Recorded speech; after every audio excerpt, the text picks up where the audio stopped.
hadir 2015. Kemudian 2015 pertengahan saya dipercayakan oleh Pak Gubernur menjadi Bupati Pulau Seribu sampai dengan saat ini. Yang harus saya sampaikan pertama bahwa 3 tahun terakhir pemerintah terus terang saja memberikan perhatian besar untuk proses pembangunan di Pulau Seribu. Selain karena Pulau Seribu ditetapkan sebagai KSPN, Kawasan Strategis Pariwisata Nasional, tapi memang Pulau Seribu juga mempunyai letak yang sangat strategis sebagai pintu masuknya ibu kota.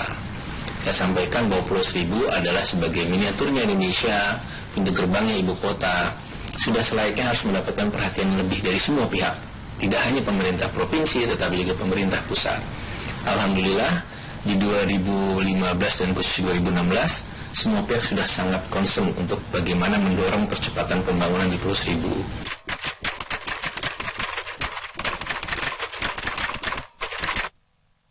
Infrastruktur tidak bisa diselesaikan hanya pemerintah daerah, tetapi pemerintah pusat dan semua pihak harus ikut mendorong. Contoh adalah pembangunan dermaga atau lebih baik. Kemudian yang kedua, bagaimana mendorong tingkat kesejahteraan pendidikan dan kesehatan. Karena selama ini masyarakat Pulau Seribu tingkat pendidikannya atau indeks pembangunan manusia termasuk yang agak rendah dibanding 5 wilayah kota lain.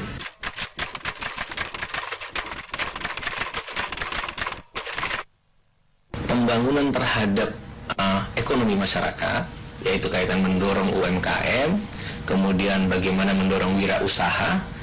Di Pulau Seribu ada kurang lebih 900 homestay yang sudah kami data.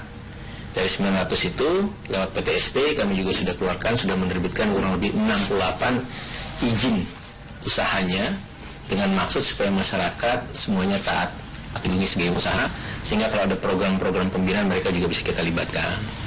Kemudian untuk mendorong itu semua juga, pemerintah punya komitmen bagaimana memajukan kesejahteraan masyarakat nelayan. Maka dikenal namanya ada program pembudidaya ikan laut. Ya, ada kerapu bebek, kerapu cantik, bahkan ikan lain lah ya, termasuk ikan hias. Nah, kami berharap program ini memang menyentuh masyarakat Pulau Seribu agar mereka bisa berusaha sesuai dengan kearifan lokal yang mereka hadapi sehari-hari.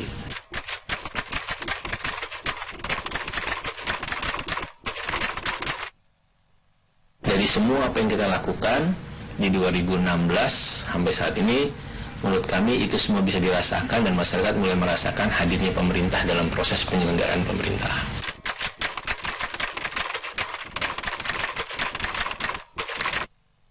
Pulau Seribu hanya satu visinya kabupaten itu bagaimana meningkatkan pariwisata.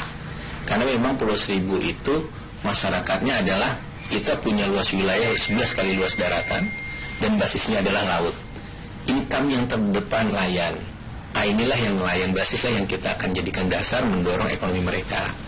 Sehingga programnya apa? Kenapa? Salah satunya program budidaya. Yang tadinya ke laut bisa seminggu, 2 minggu nggak pulang, kali ini cukup di tempat sajalah. Di lokasi yang kita bantu dalam bentuk kerambah jaring apung, kita berikan bantuan dan program 82%, 80 dan bagi 20%. Dengan maksud tadi agar mereka punya penghasilan lebih baik dan mereka tidak mesti harus meninggalkan rumah. Itu yang kami harapkan, itu juga menjadi percepatan. Yang kedua, home industry. Jadi ibu-ibu bahkan anak-anak remaja, mereka juga kita dorong dalam rangka memberikan bagaimana menciptakan souvenir khas makanan Pulau Seribu yang bisa dikembang Indonesia dengan beberapa perusahaan CSR dan lain sebagainya dalam rangka menu yang ada di Pulau Seribu. Saat itu sudah ada data dari BPS ya, kita minta untuk dihitung ya berapa sih peningkatan income per kapita masyarakat Pulau Seribu. Terus terang saja sampai sini saya belum dapat data realnya, tetapi memang ada kecenderungan penghasilannya lebih naik ya. Cuman berapa persen saya belum bisa pastikan angkanya. Hanya pertumbuhan homestay atau usaha di bidang itu yang tidak ada pertumbuhan. Artinya karena ini terkait dengan wilayah gitu. Artinya bahwa makanya kami akan melakukan pendataan pada homestay dan lebih pertama melakukan pendataan sekaligus pemberian izin usaha. Dari situ baru kami akan mengacu mulai berjalan. Karena ada tadi 900 homestay yang ada di Pulau Seribu, ini menjadi basis utama untuk lakukan pembinaan.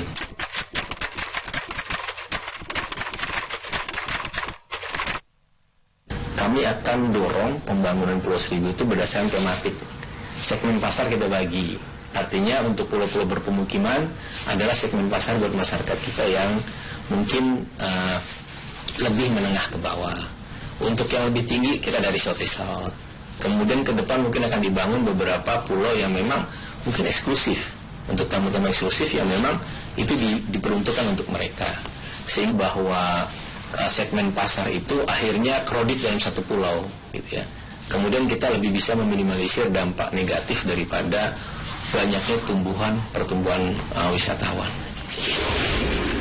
Ya, pemirsa, tetaplah bersama kami. Kami akan lanjutkan berantai news dengan informasi lainnya. Di antaranya kami hadirkan Ketua KPU DKI Jakarta jelang debat Pilkada DKI yang tinggal 2 hari lagi. Sama SMP yang juara 3, saya juara 1, bapak saya selalu bilang dia lebih pintar dari kamu. Masa lebih pintar dari juara 1 Pak? Karena dia makannya singkong sarapan pagi, dan ada sarapan. Lu sarapannya apa? Susu, telur, keju, coklat, martabak, semua lengkap. Kayak orang Belanda. Nggak ada dipakai. Saya kecil-kecil itu pakai sanyo. Di rumah tuh pakai sanyo gitu. Kita toilet kita tuh karena standar di rumah. Nah ini hidup kita seperti itu. Jadi bapak saya bilang, dia lebih pintar dari kamu. Cuma nasibnya bukan dari anak saya. Nah di situ bapak saya suka bilang sama saya, semoga bangsa kita ini banyak anak-anak yang pintar. Asal dia punya kesempatan. Tapi saya nggak mungkin bantu mereka, kata bapak saya. 500.000 kalau kita bantu orang miskin, 1 miliar hanya bantu 2.000 orang. Dan kita nggak bisa tiap bulan bantu orang 1 miliar. Kalau kita lakukan pun, rumah kita meledak. Semua orang dengar, aku bagi 500.000. Gaji sebulan waktu itu hanya 400 ribuan. Lagi pun juga nggak mungkin bagi. Tapi bapak saya bilang, kamu tuh harusnya jadi pejabat. Saya sekolahkan kamu supaya kamu jadi pejabat. Kenapa? Karena pejabat menentukan nasib orang banyak. Kamu bisa membuat semua penghasilan 500.000. Pedagang itu urutan nomor 6 pada bapak saya. Dia harus semua. Jadi saya ingat lagi kadang-kadang. Nanti asosiasi pengusaha bukan Ahok. Kadang-kadang ngomong kayak begitu. Jadi bapak saya itu ngerayu saya supaya jadi pejabat. Ntar suruh bukan bapaknya ya Pak. Ya, pejabat itu nomor 1, paling mulia. Karena menentukan nasib orang banyak. Ini ajaran Tiongkok nih. Yang nomor 6, pedagang itu nomor 6. Karena pedagang hanya mikir kita sendiri. Bantuan terbatas. Makanya disitulah orang kampung ini harus dibantu supaya sekolah. Makanya ketika saya jadi bupati, saya langsung jamin sampai SMA sekolah. Beberapa anak kita kirim kuliah. Si Santi udah mau selesai S3 di Jepang. Yang saya biayain itu. Ini anak-anak pesantren itu pinter-pinter. Kayak guru cum laude. Jadi bapak saya sudah begini. Anak kampung lebih pinter dari kamu, asal punya kesempatan. Oh, saya nggak terima. Begitu saya jadi bupati, saya sengaja kirim 4 anak ke Santi. Ini anak dari perguruan Islam begitu masuk. Perempuan ini, saya bilang dia, tolong ya kamu masuk biologi ya, biar sama kayak saya. Supaya saya mau buktiin bapak saya beneran bangga. Pelajarannya beda tuh. Terus masuk ke biologi, dia mau masuk biologi ini cewek. Tahu lagi IP-nya berapa? Lulus 3,85. Tahu lagi IP berapa? 2,7 sekian. Tapi jadi gubernur tak perlu terlalu pintar. Otak biasa-biasa aja. Karena jangan sampai orang pintar. Gubernur cuma butuh otot yang bagus lah. Supaya kalau uangnya kan itu. Maaf nih, bukan memotong ceritanya banyak banget. Itu baru 1 jilid tuh. Ini kayak ini pintar kayak kopi ngontar nih. Panjang banget kalau Pak Ahok cerita. Itu baru kuliah. Ntar S3 sekarang gak kelar-kelar. Terus dibiarkan semua laki semua. Saya mau minta maaf nih Pak Ahok. Yang laki selain Pak Ahok, tolong turun dulu. Ya, terima kasih buat Rudi, Pak Ustaz Agung, Dr. Tompi. Ya. Nah, kali ini spesial. Kalau tadi laki semua, yang sekarang kita panggil perempuan. Ya, saya memanggilkan Dewi Bersih. Beneran nih, Dewi Bersih.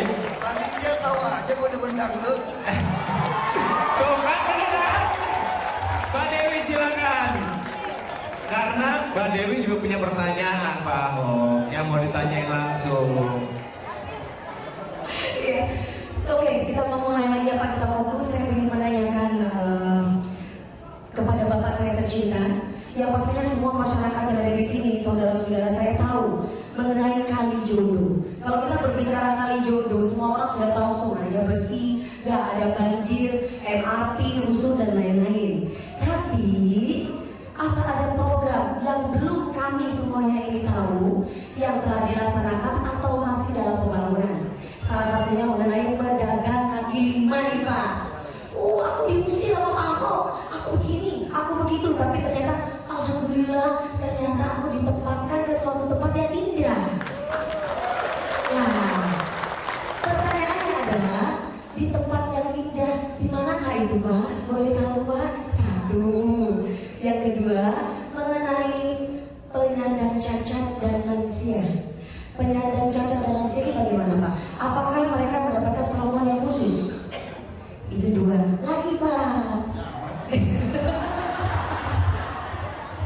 Soalnya unek-unek yang dari kemarin saya mau tanya ini, saya mau tanya itu, saya mau tanya ini. Karena kita melihat sepak terjang Bapak dan ada unek-unek yang harus saya utarakan, dan alhamdulillah saya mendapatkan kesempatan datang ke sini untuk Bapak saya yang tercinta. Jadi saya utarakan. Dan yang ketiga mengenai apa sih Pak maksud dari Jakarta Smart City?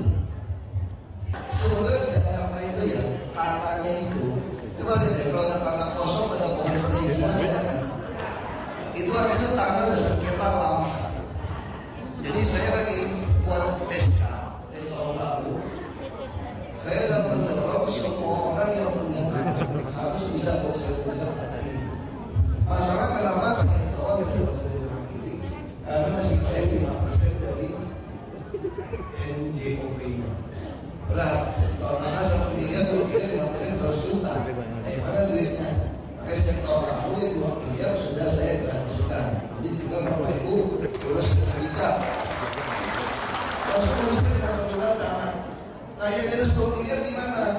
Kalau juga warisan gede. Kalau nggak dijual, itu ditangguhkan saja bayarnya. Berarti nggak bayar juga. Waktunya menjual tanah baru dipotong. Nah kenapa saya ingin seperti ini? Saya ingin seluruh Jakarta nanti setiap bidang tanah semua bersertifikat. Kecuali ada pohon perizinan, ada sengketa. Nah yang sengketa ini mau kami ambil alih. Dengan SK Gubernur, itu saya mau sediakan di tempat parkir termasuk PKM jualan. Nah kita udah ambil, bisa contoh di Kompol, tapi yang di Sudirman. Nah, terus di atas Bogor juga kami mau bangun di belakang Plaza Indonesia, kita bangun parkiran 2.500 motor. Kalau ada parkiran, PKM juga bisa ada lain di sana. Nanti tanah-tanah juga bisa tanah yang rawa-rawa bagaimana, bukan cuma PKM. Kami juga tawarkan bisnis. Bisnisnya begini, Bapak Ibu mungkin nggak sadar, kita Jakarta butuh lele 75 ton per hari. Saya nggak makan pecel lele 3 ekor. 2 ekor. Ya orang kampung ya nggak heran lah. 3 ekor. Nah ikan lele kalau didatangin dari Bekasi, Bogor, Depok, suka mati juga kan? Paling top itu piara lele di tengah kota. Tapi ada nggak orang piara lele? Alamat piara lele di mana tambaknya? Jalan Sudirman Tamrin. Gimana gitu ya? Nah kalau tanah yang kita ambil seperti ini, yang empang-empang kita ambil, itu bisa nggak buat piara lele? Bisa. Kami tawarkan konsep kerjasama 80-20. Jadi dari situ pakat, bibit, nanti udah bagi hasil yang kerja dapat 80%, kami 20. Nah nanti 20 udah banyak orang berbuat kooperasi. Jadi kami udah pikirkan Jakarta ini mau dagang apa aja lagi. Yang paling mahal itu lokasi. Jadi pasarnya lagi kebakar nih. Kita lebih takut menyambar ke Blok 3. Blok 3 itu punya Pasar Jaya. Nah saya sudah instruksikan juga pasar Jaya nanti dibuatkan bioskop kecil-kecil juga. Untuk apa? Karena banyak orang yang nonton bioskop, tapi XX1 kan mahal, 25.000. Coba kalau tiket cuma 5.000, 10.000 nonton. Nah kami lagi mau bangun bioskop kecil supaya film-film kita ini bisa beredarnya lebih lama. Khusus film produksi kita. Nah ini juga akan memberi peluang kalau PKR, kalau ada bioskop sampai malam jual makanan bisa nggak? di dalam pasar-pasar kami bisa. Nah, jadi itu yang kami siapkan tahap demi tahap seperti itu. Nah, apabila apa yang mau kita kerjakan, kami juga membangun banyak taman. Ada 188 lokasi taman, termasuk di dalam ada perpustakaan, ada tempat olahraga, ada cek kesehatan untuk menyusui. Itu lansia semua cocok. Saya baru resmikan 71 lokasi, keburu dicutikan. Tapi lokasi yang sudah siap sudah 188. Tahun ini kami mau membangun kira-kira target APBD 100. Saya sudah minta juga yang tahun ini dibangun standar mainannya pun standar internasional. Saya nggak mau anak-anak kecelakaan, cepat rusak, pasti yang internasional. Sama seperti bus kita kan. Bus kita itu yang buatan Eropa, yang nomor 1 di dunia, 3 tahun nggak ada rusaknya. Jadi filosofi saya diajarin begini, kalau miskin jangan beli barang jelek, kalau rusak nggak punya duit beli lagi. Jadi kalau miskin mesti barang yang bagus, supaya sampai kita mati masih jalan itu barang. Ini filosofi. Lalu untuk yang lansia gimana? Sama yang disabilitas. Kami menyadari lansia itu kadang-kadang bosan di rumah. Makanya sekarang orang lansia naik Transjakarta itu kagak bayar. Makanya pakai kursi roda, telepon 1 hari sebelumnya kami jemput yang disabilitas. Kami jemput, kami urus, ngantar ke bus. Trotoar lagi saya beresin. Mohon maaf saja agak lama, 2.600 km. Jakarta Surabaya kurang pergi. Trotoar rusak di Jakarta. Itu ya saya nggak tahu lah salah siapa. Pokoknya 2.600 km trotoar nggak benar aja. Ini buat orang yang tunanetra segala macam nggak ramah. Kami juga lagi menyiapkan Villa Jompo di Cianjur 92 hektar. Ada peternakan, perikanan, ada perkebunan. Jadi nanti lansia kalau sebel sama bosen di rumah gitu ya, kurang sebel lah. Jadi salah lagi saya ngomong. Ahok ini berusaha jadi Basuki yang baik, ngomongnya yang baik. Terus. Ini kalau di rumah lagi kesel kan, udah nginep di villa aja gratis. Daripada di rumah berantem, dia tutup, pijit, nyebelin, gitu kan. Mulai di sana, seminggu 2 minggu, kita lagi bangun villa-villa supaya para orang tua itu bisa, yang nggak mampu ya.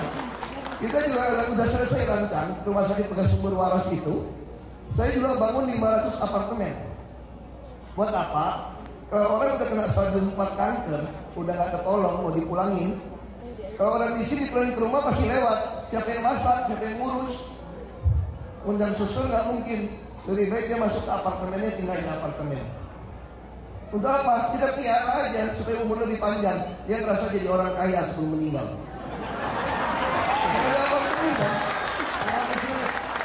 Itu namanya palliative care bahasa Inggrisnya.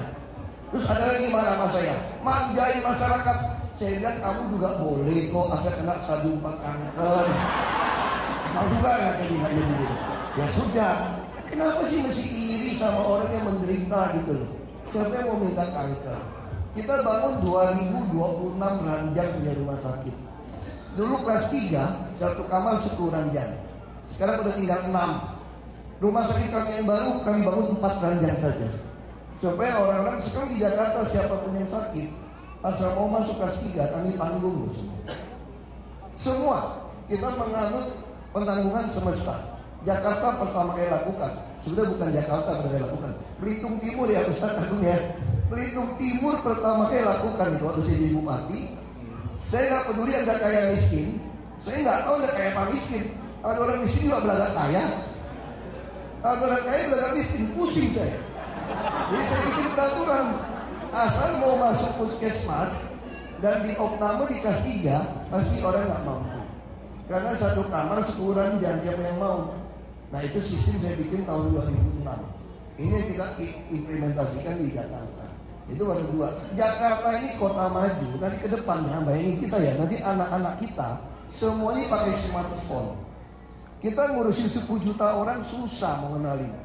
Nah saya tahun lalu telah selesai memasang 5.046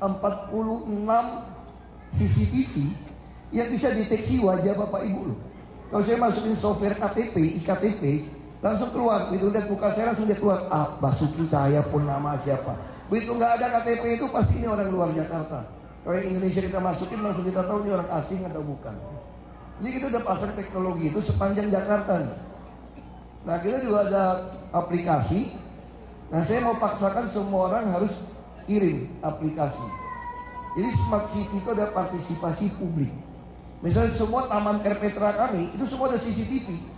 Jadi emaknya kalau begitu lihat anaknya lagi main di taman kan kita pagarin. Dia bisa lihat tuh anaknya lagi main sama siapa. Lalu. Nah, jadi seperti itu. Lalu. Kita lagi parkir juga cashless kan. Kita juga gunakan. Saya lagi terbitkan Jakarta One. Jadi Bapak Ibu nanti mau parkir mau apa tuh pakai satu kartu. Tujuannya apa? Misal bus ya. Sekarang kalau naik bus keluar mesti tempel. Saya mau bantu Bapak Ibu bukan menyusahin. Misal Bapak Ibu naik dari Jempol ke Kelingking. Nggak ada jurusan busnya, pasti mampir ke Telunjuk dong. Telunjuk ke Kelingking nggak ada, pasti mampir ke Tengah. Tengah Kelingking nggak ada, pasti mampir ke Jari Manis. Capek amat mau sampai ke Kelingking 4 kali naik bus, betul nggak? Males pasti kan? Ini kalau Bapak Ibu bantu saya nempel melulu, saya tahu nih, oh ini orang pagi naik bus jumlah berapa, yang perempuan, yang laki, orang tua berapa. Saya bikin jurusan baru aja Jempol ke Kelingking. Enak itu, naik sampai. Nah, jadi semua rute di smart city itu sebenarnya adalah bagaimana gunakan teknologi dari data yang kita ngangkut orang itu sudah 12 jutaan loh satu bulan. Saya targetnya nanti tiap hari 1 juta.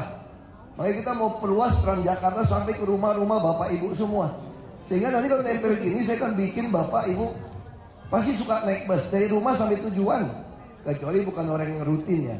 Terus pegawai UMP bayar bus nggak bayar nih. Jadi kalau Bapak Ibu gaji UMP daftarin ke Bank DKI gratis. Saya lagi bangun perpulakan juga, udah mulai diresmikan terminal Pulau Gebang. Nanti yang gaji UMP yang pegang kartu ini kan ketahuan naik bus dia, kan kelihatan dong. Nanti saya bisa bikin yang orang-orang seperti ini boleh beli bahan pokok kehidupan sembako harga pabrik, harga distributor. Nah kita atur. Sekarang kayak daging. Kenapa saya pikir 35.000 sekilo? Karena bapak saya bilang, kamu lebih pintar makan daging, itu temenmu makannya nggak jelas tuh. Nah makanya saya bilang anak-anak kita harus makan daging sebulan sekali minimal. Ayam 10.000, sapi 35.000 sekilo. Supaya dia gizinya baik. Nah dengan ada kursus, kita ini akan satu hari bukan bersaing antar kita. Itu yang bapak saya bilang. Kita bersaing antar negara. Jadi kalau cuma kita, keluarga kita doang yang sehat, yang pintar, nggak mampu kita melawan negara lain, bangsa asing.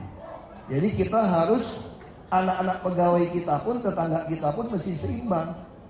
Istilahnya kalau Mike Tyson, atau petinju Mike Tyson ya, kita juga punya petinju Elias Pikal kan dulu kan. Bisa bapak sih gini, kalau Mike Tyson lawan Elias Pikal, lewat Elias Pikal. Tapi kalau Elias Pikal jaga 10 lawan satu Mike Tyson, tewas Mike Tysonnya. Jadi orang asing yang datang ke kita kan nggak mungkin ramai. Makanya kita mesti perkuat pendidikan, kesehatan kita, perumahan, transport, kita punya sembako, termasuk bagi hasil 80-20 tadi.